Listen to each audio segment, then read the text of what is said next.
बिस्मिल्लाहिर्रहमानिर्रहीम। Voice of crime में मैं हूं आपका मेजबान शकील करार। आज हम बात करेंगे वफाकी वज़ीर दाखिला शेख रशीद के नेक्टा के हेडक्वार्टर के दौरे के ऊपर, जहां उन्होंने बहुत सारी अंदरूनी और बैरूनी खतरात के मुतालिक बातचीत की और बहुत सी बातों का इंकशाफ किया।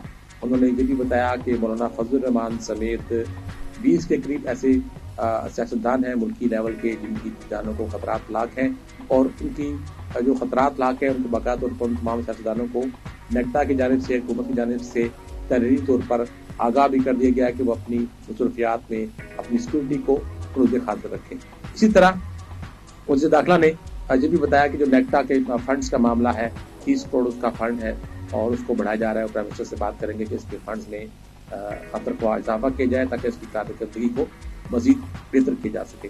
जहां उन्होंने खास तौर पे बड़ी अहम बात कही बल्कि इंकशाफ किया कि सी पैक के हवाले से मुल्क दुश्मन अनासर ने, जो हमारे पड़ोसी हैं भारत, उसने कुछ साजिशें, कुछ दहशतगर्दी के मंसूबे बनाए थे जो पाक फौज ने दीगर कानून नाफिज करने वाले अदारों के साथ मिल के उन मंसूबों को नाकाम किया है, उसको कामयाब नहीं होने दिया।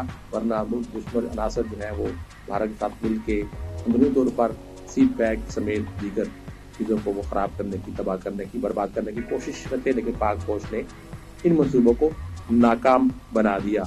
इसी तरह शेख रशीद ने, वज़ीर दाखिला ने आज भारत को बड़ी वाज़ेह तौर पर एक उनको आगाह किया, उनको इंटीमेट किया, उनको अलर्ट किया और खबरदार किया कि अगर इस मरतबा भारत ने कोई गलती की, किसी किस्म की भी जरहाना की, जारियत की, तो उसको ऐसा मुंह तोड़ जवाब मिलेगा कि भारत में मंदिरों में घंटियां नहीं बजेगी। ये अल्फाज थे शेख रशीद के, जो हम आपको सुनाएंगे भी। लेकिन जहां उन्होंने बहुत सी बातें की थी, एक और बात भी कही, जो गुज़श्ता दिनों इस्लामाबाद में जो नाके हैं वो ख़त्म किए गए। हर नाके पे जो दाखिली नाके थे वहाँ पर पुलिस के साथ रेंजर्स के एहलकार भी तैनात थे। अब रेंजर्स के ऊपर हम थोड़ी देर बाद बात करेंगे। पहले हम आपको सुनाते हैं कि वज़ीर दाखिला शेख रशीद ने नेक्टा हेडक्वार्टर में मीडिया से गुफ्तगू में क्या कहा। कोशिश करेंगे कि इनको ज़्यादा फंड रिलीज़ हों।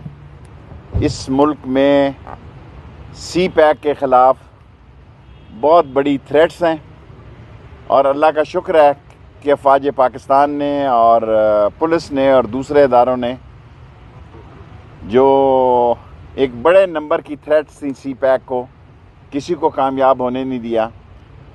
और स्टॉक एक्सचेंज और दूसरी जगहों पर नेक्टा ने बिफोर टाइम इंफॉर्मेशन दी। इनके निज़ाम को बेहतर बनाना चाहते हैं और इनके मैंने को 20 लोग हैं जिनको लाइफ थ्रेट है, सीरियस लाइफ थ्रेट जो हैं, उसमें 20 लोग हैं सियासतदान। मैं सियासतदानों की बात कर रहा हूँ। मुल्क में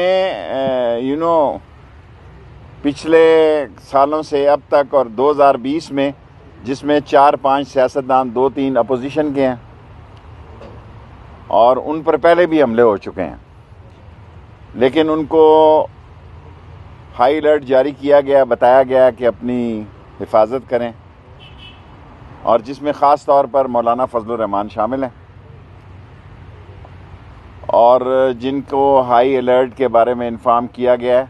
देखें, हिंदुस्तान पाकिस्तान के मसलों में मदाखलत अंदरूनी पहले ही कर रहा है, इंतशार और खलफशार की, और अगर उसने पाकिस्तान की सरहदों की तरफ देखा तो ये आखिरी जंग होगी, और ये ऐसी आखिरी जंग होगी कि तारीख याद रखेगी। ना मंदिरों में घंटियां बजेंगी, ना घास उगेगी, ना चिड़ियां चहकेंगी, क्योंकि हम पाकिस्तान की अमन की बात चाहते हैं, हम पाकिस्तान को आगे ले जाना चाहते हैं, हम सारी दुनिया से अच्छे तल्लुकात चाहते हैं। लेकिन पाकिस्तान पर अगर कोई हमला हुआ, जैसा इमरान खान ने कहा, कि फिर ये आखिरी जंग होगी। क्या उनको तो क्या 1500 जो यहाँ पर रेंजर्स के एहलकार मौजूद हैं वो उनको रखा जाएगा या उनको की वापसी का मरहला? रेंजर्स के जनरल से अभी मेरी मुलाकात हुई है, 5 उनके सेक्टर हैं, 5 के 5 सेक्टर मुल्तान में रहेंगे। अब हम बात करते हैं इस्लामाबाद में रेंजर्स की। तो इस्लामाबाद में रेंजर्स है वो तकरीबन 1500 के लगभग यहाँ पर मौजूद हैं, जिसको सेक्टर कमांडर उसको कमान करते हैं। उसके अलावा नीचे जो है वो दीगर अफसरान में मौजूद है पाक आर्मी के। तो ये रेंजर जो है इस्लामाबाद में उस वक्त रहती जब लाल मस्जिद का ऑपरेशन शुरू हो रहा था और जनरल डायर मुशर्रफ का दौरे हुकूमत था, तो रेंजर्स को पुलिस की मदद के लिए, कानून नाफिज करने वाले इदारों की मदद के लिए तलब किया गया था। आहिस्ता आहिस्ता ये तादाद बढ़ती गई और उसके बाद गुज़श्ता दौरे हुकूमत में इसी रेंजर्स को, पंजाब रेंजर्स को खुसूसी इख्तियारात दिए गए जो पाक आर्मी को भी दिए गए और आइन के आर्टिकल के तहत इनको इख्तियार दिया गया था कि इस्लामाबाद में गश्त करेंगे, नाकों पर मौजूद होंगे और दहशतगर्दी को रोकने के लिए कानून नाफिज करने वाले इदारों की मामलत करेंगे। इसलिए अब तमाम तर इस्लामाबाद के जो नाके खत्म हुए पुलिस के, उसके साथ साथ जो रेंजर्स के एहलकार थे उनको भी वापस बैरकों भेज दिया गया है। इस हवाले से शेख रशीद ने वाज़ तौर पर बात कही है कि उनके जो डीजी हैं मेजर जनरल, उनसे बात हुई है उनकी और वो बाकायदा तौर पर इसको यहाँ से मूव करेंगे और मुल्तान में रेंजर्स का जो है वो बाकायदा तौर पे सिस्टम लगा के उनको वहाँ मुंतकिल किया जाएगा। तो अब इसकी बात से ये इशारा मिल रहा है कि इस्लामाबाद से रेंजर जो है वापस जाना शुरू हो जाएगी, लेकिन कितनी अरसे में जाएगी और कितनी तादाद वापस जाएगी ये फैसला होना बाकी है। क्योंकि 1500 यहाँ मौजूद है, क्या इस्लामाबाद में रेंजर्स को रखा जाएगा, उनको यहाँ पर कोई ना कोई बेस कैंप होगा या नहीं होगा, इसका फैसला होना बाकी है। अगले प्रोग्राम तक के लिए इजाज़त दीजिए। अल्लाह।